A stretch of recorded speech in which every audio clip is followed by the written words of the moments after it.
If you just take one from the route without trying it first, then there is a good chance that you're going to suffer from some kind of gastrointestinal discomfort, and you might have to make a beeline for the nearest toilet, which might not be as close as you'd hoped, and it could end up being quite embarrassing for you.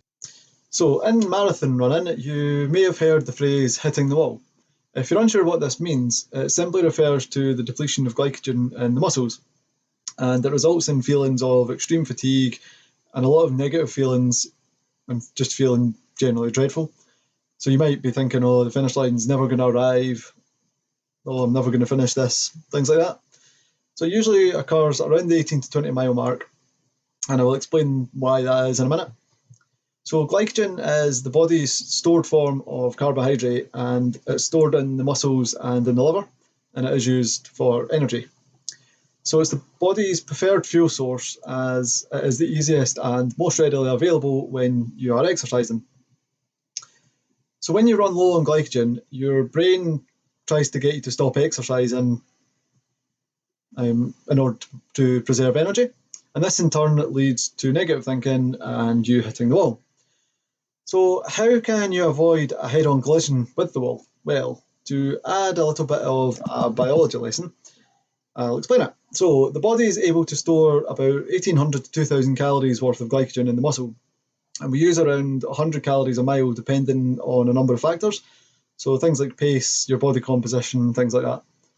And if you use 100 calories a mile for 18 miles, that works out at 1,800 calories of stored energy. So that explains why it tends to occur about 18 to 20 miles. So it is for this reason that we need to take additional carbohydrate on during the marathon, and it's why they hand out sports gels along the route. So the body is able to use fat as a fuel source, but there needs to be carbohydrate present in order for this to occur. So if you completely run out of glycogen, then it becomes extremely difficult for the body to access the fat as a fuel source.